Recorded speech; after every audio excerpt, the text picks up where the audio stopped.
एक गोपी ने देख लिया।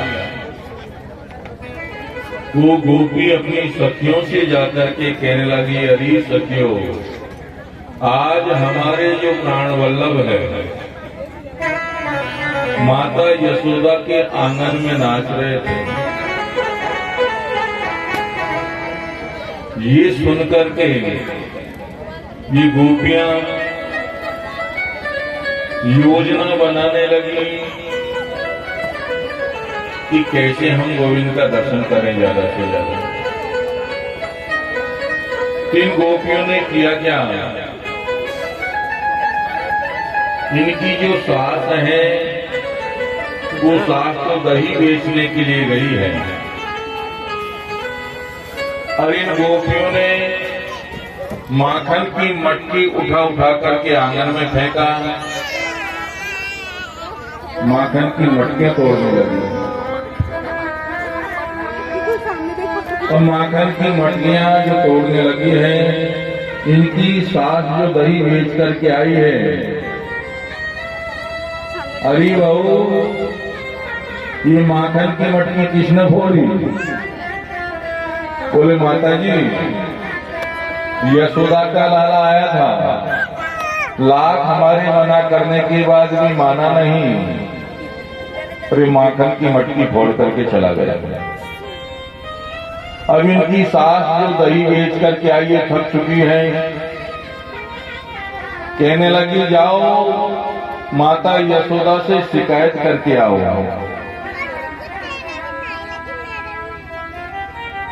ये जो गोपियां हैं ये भी तो यही चाहती थी कि हमको लगाना, इन गोपियों का ताना, ये उलाहना तो एक बहाना है।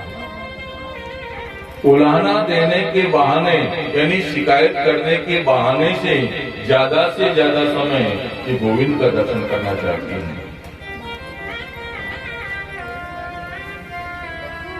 ये गोपियां झुंड के झुंड माता यशोदा के महल की ओर बढ़ती जा रही है।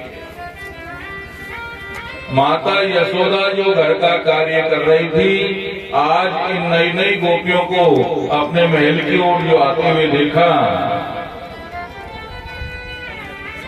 तो माता यशोदा जो काम कर रही थी उस काम को वहीं छोड़ा और द्वार पर ही आ गए। आओ बहनों, कैसे आ गया? ये गोपियां कहने लगी, ये बताओ तुम्हारा लाला कहाँ है? अरे बताओ तो सही, क्या क्या मेरे लाले ने? बोले पहले अपने लाला को बुलाओ तभी हम बात करेंगे, ऐसी बात भी नहीं करेंगे। क्या कर दिया ऐसा मेरा लाला ने तुम्हारा? बोले पहले अपने लाला को बुलाओ। ये जोर जोर से गोपियां बोलने लगी, मेरे कन्हैया जो सो रहे थे। गोपियों की आवाज सुनकर के उनकी नींद खुली और आंखें मसलते हुए जैसे ही दरवाजे पर आकर के देखा तो हजारों गोपियां खड़ी हुई। मेरे कन्हैया मन में सोचने लगे, ये गोपियां आज हमारी शिकायत करेगी हमारी मैया से और मैया आज हमको नहीं छोड़ेगी, आज तो हमारी अच्छी पिटाई करेगी। जो थोड़ी अपनी भ्रकुटी टेढ़ी कर ले पूरा लोक कांपने लगता है, आज वही माता यशोदा के डर से थर-थर कांप रहा है। माता यशोदा के आंचल के नीचे ही आकर के छुप गए कन्हैया और जैसे ही कन्हैया आए हैं ये एक एक गोपी उलाहना दे रही है, मैया तुम्हारा जो लाला है ये हमारी गाय के बछड़ों को खोल देता है। माता यशोदा ने कहा, गोपियों वो बछड़ों को खोल देता है तो तुम्हारा काम ही तो करता है और तुम शिकायत करने आ गई मेरे लाला की। गोपियां कहने लगी, लाला जो तुम्हारा लाला हमारे बछड़ों को छोड़ता है, खोलता है, जब हमारा गाय का दोहन करने का समय होता है, दूध निकालने का समय होता है, उसके 1 घंटे पहले ही बछड़े खोल देता है और सारा दूध तो बछड़े पी जाते हैं, हम दूध निकाले तो निकाले कहां से? माता यशोदा ने कहा अगर वो ऐसा करता है तो थोड़ा डांट दिया करो। अरे मेरा ही लाला थोड़ी हो, तो सबका लाला है, थोड़ा डांट दिया करो। बोले मैया हम वो भी करके देख चुकी हैं, जैसे ही हम उनकी ओर क्रोध करती हैं वो हमारी ओर मुस्कुरा देते हैं। अरे उनकी हंसी में ही तो सारी दुनिया फंसती है। जैसे ही वो मुस्कुराते हैं हमारा क्रोध कहाँ चला जाता है मालूम ही नहीं चलता। एक गोपी कहने लगी मैया तुम्हारा लाला हमारे यहाँ माखन की चोरी करके माखन खाता है। माता यशोदा ने कहा अरे गोपियों, मेरा छोटा सा लाला है, कितना माखन खाया होगा? 5-10 ग्राम 50 ग्राम माखन खाया होगा। मेरे घर माखन की कमी थोड़ी है। मेरे यहाँ से मटके भर के माखन ले जाओ। ये गोपियां कहने लगी कि मैया ये खाए तो हमको बुरा नहीं लगता, अरे ये तो दूसरों को लुटाता है। ऊपर चलती इनकी वानरों की सेना, नीचे इनका मित्रमंडल, ये तो दूसरों को खिलाता है मैया, ये खाए तो हमको बुरा नहीं लगता। माता यशोदा ने कहा अगर ऐसा करता है तो एक काम किया करो, मेरा छोटा लाला है, माखन की मटकी को अंधेरे में छुपा करके रखा करो, अंधेरे में इसको डर लगता है तो माखन चुराएगा नहीं। गोपियां कहती है कि मैया हम वो सब करके देख चुकी हैं। मटकी हमने माखन की मटकी को अंधेरे कोने में छुपा करके रखा। तुमने जो लाला को कंगन पहना रखे जिसमें हीरा मोती जड़े हुए हैं, ये हीरा मोती की चमक से मटकी को जाकर के ढूंढ लेते हैं कि माखन की मटकी कहाँ रखी है। माता यशोदा ने कहा अगर ऐसा करता तो फिर एक काम किया करो, मेरा छोटा लाला है, माखन की मटकी को थोड़ा ऊंचा बांधा करो, वहां तक इसका हाथ पहुंचेगा नहीं। मैया वो भी हम करके देख चुकी हैं। हमने माखन की मटकी को पीपल की डाल के बांधा, नहीं जाने कहां से 20 फुट का लंबा बांस लेकर के आया और नीचे से बांस की जो ठोकर लगाई, पतली धार बन करके माखन नीचे गिरने लगा। एक बूंद भी पृथ्वी पर नहीं गिरने दिया, ऊपर का ऊपर ही लुटा दिया।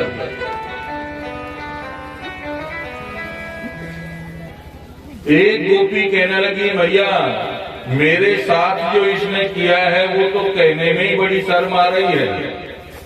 क्या किया तुम्हारे साथ? बोल मैया मेरे घर भगवान सत्यनारायण की कथा थी, मैं भगवान सत्यनारायण का प्रसाद बना रही थी, पंजीरी सेक रही थी। आया तुम्हारा लाला, कहने लगा भाभी क्या कर रही हो? मैंने कहा लाला आज हमारे घर में जय जय है, पूजा है, तो हम प्रसाद बना रही हैं। कहने लगा लो भाभी थोड़ा सा प्रसाद ही दे दो। मैंने कहा लाला पहले जय जय होगी, यानी पहले भगवान को भोग लगेगा उसके बाद प्रसाद मिलेगा, ऐसे नहीं मिलता। बहुत जिद करने लगा तो मैंने डांट दिया। उस समय तो चला गया, न जाने कहां से तो छोटे छोटे कुत्ते के पिल्ले लेकर के आया, और जिस सिंहासन पर मैंने भगवान सत्यनारायण विराजित कर रखे थे उस सिंहासन पर वो छोटे छोटे कुत्ते के पिल्ले बिठा दिए और कहने लगा भाभी अपने भगवान सत्यनारायण के दर्शन कर लेना। ये ऐसा ऐसा तो उधम करता है मैया। एक गोपी कहने लगी मैया मेरे साथ जो इसने किया वो तो कहने में ही बड़ी शर्म आ रही है। क्या किया तेरे साथ? बोल मत पूछ मैया, बड़ी शर्म आ रही। अरे बता तो सही क्या किया? बोले मैया मेरे पतिदेव का जन्मदिन था, हम पतिदेव का जन्मदिन मनाने के लिए घर में पकवान बना रहे थे। आया तुम्हारा लाला, कहने लगा भाभी क्या कर रही हो? मैंने कहा लाला तुम्हारे भैया का जन्मदिन है तो हम पकवान बना रहे हैं। कहने लगा लो भाभी 2-4 पकौड़ी दे दो।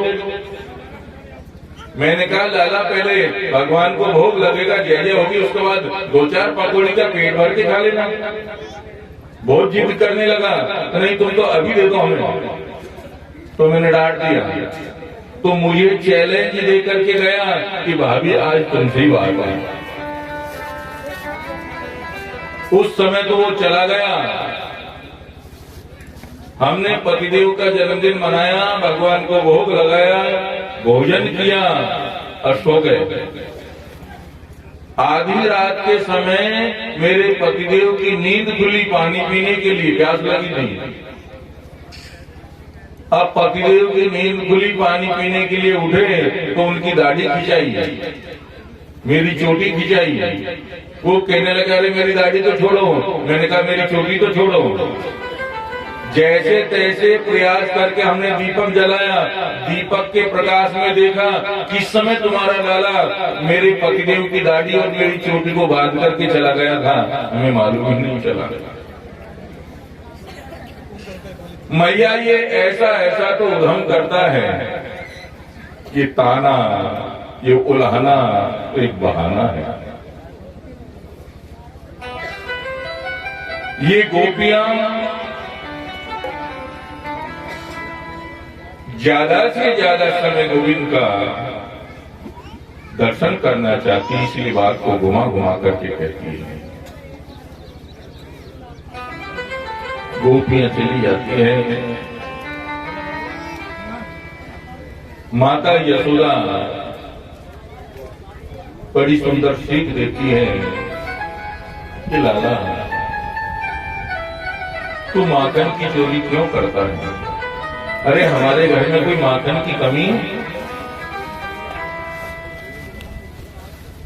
नंद बाबा के घर में 9 लाख गाय हैं, रोज माखन उत्पन्न होता है। लाला देख आजकल तेरी चर्चा चल रही है सगाई की, और जहां तेरी सगाई की चर्चा चल रही है वो बड़े घरों की राजकुमारी है। तू माखन की चोरी करेगा, अगर उसे मालूम चलेगा कि मेरा होने वाला पति तो चोर है, क्या सोचेगी वो तेरे बारे में? तू माखन की चोरी क्यों करता है लाला? बड़ी सुंदर शिक्षा माता यशोदा देती है। आगे भगवान की बाल लीलाओं में कथा आती है कि भगवान आज माटी खाते हैं।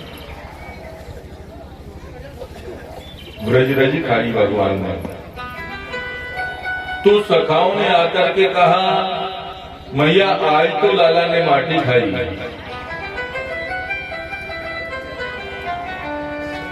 माता यशोदा ने कहा लाला क्यों माटी खाई तूने? अब मुख में तो मिट्टी रखी है, तो बोले बोले कैसे? लेकिन तेरे सखा जो कह रहे हैं, भगवान ने कहा ये भी कोई सखा है जो हमारी शिकायत करने आ गए? लेकिन दाऊ भी तो कह रहे हैं, बलराम भी तो कह रहे हैं। मेरे कन्हैया ने बलराम का हाथ पकड़ा, एक और ले जाकर के कहने लगे दाऊ ये तुम्हारी ये चुगली करने की आदत है ना, ये मुझे अच्छी नहीं लगती। बलराम ने कहा लेकिन मैंने चुगली क्या किया? तूने माटी खाई तो बताया। बोले ठीक है दाऊ एक काम करो तुम मैया से कह दो मैंने माटी खाई। मैं मैया से कह दूंगा मैया दाऊ तो आज भांग पी करके आए हैं। अब बलराम जी घबराए, मिट्टी की बात के ऊपर इसकी पिटाई होगी कि नहीं होगी? अगर इसने भांग का नाम ले दिया तो मैया हमें नहीं छोड़ेगी।